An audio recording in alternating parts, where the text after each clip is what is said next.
Everybody, my name is Lina Yousafi and I'm a family lawyer and the founder of YLaw Group, an award-winning family law firm in Vancouver and Surrey, BC. In this segment, I wanted to provide you with some important tips on how to write your affidavits. Affidavits are potentially one of the most important documents that can be filed in a family law case.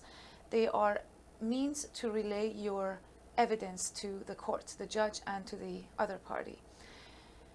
They can work in your favor or they can be used against you. That's why it's extremely important to know how to write them and what to write in them. In most cases, we recommend that clients go to a lawyer and make sure the affidavit is drafted properly because usually in family law the stakes are quite high and a badly written affidavit can really hurt you.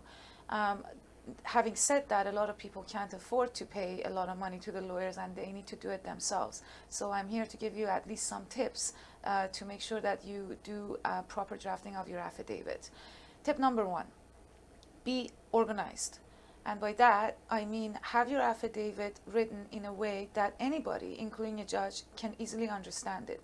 So for example, if I'm dealing with an application where I'm asking for child support on behalf of my client, how I start is I say, I have a heading called background, and under that heading I say, the mother's name is X, but actually they're in first person. So you say, my name is X, I'm 39 years old, I earn $50,000 a year, for example.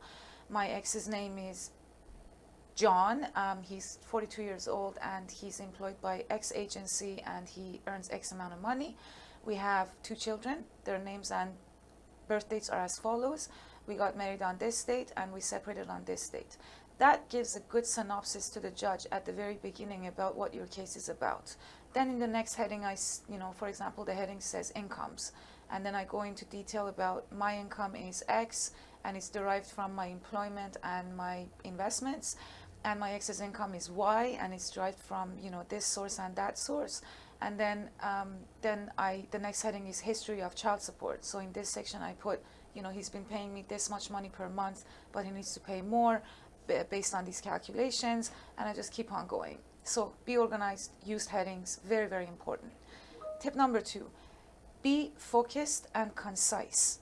Judges don't have time to go through hundreds of pages of affidavits that contain irrelevant or insignificant information. For example, I see in a lot of situations where, for example, again, if you're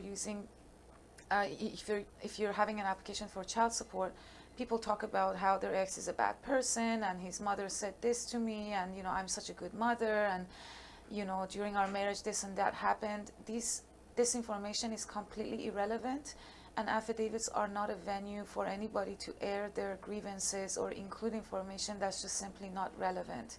So keep them short, keep them concise. If you do that, you get the attention of the judge a lot more than if you have just a long affidavit that seems to be never ending. The next tip is that affidavits cannot and must not contain opinions. Affidavits have to be strictly factual. Examples of a factual affidavits are affidavits where you include your income, your age, the name of your children, these things are all facts. But if in an affidavit you say, I'm such a nice person, he's such a bad person, he's doing this to do this to me, these are opinions and they have no place in an affidavit. The only opinion that matters in a family law case is the opinion of the judge, and that's the person who needs to render that. If you include opinions in your affidavit, those opinions can be struck, or your affidavit can be struck, or you may have to pay penalties for including things that you should not be including in your affidavit. So be very careful and do not use opinions in your affidavit. The next tip is that affidavits need to be sworn. So no affidavit that's not sworn can be admitted into evidence. So you need to make sure that you swear or affirm your affidavit and that somebody takes your oath. That person is generally a notary, a lawyer, or a registrar at the courthouse. Affidavits where you don't have your oath taken, aka you don't have them notarized, will not be filed in court. Make sure you do that.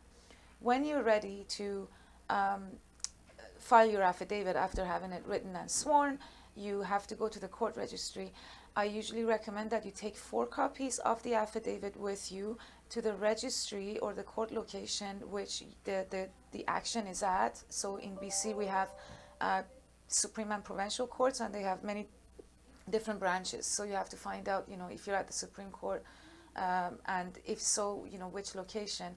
You go there with 4 copies. The court will file the original copy and keeps it for its own record, and then you keep the other 3 copies, one for you, one to be served on your ex, and perhaps one other one for the opposing lawyer, or just to have another backup one in case you lose your own copy.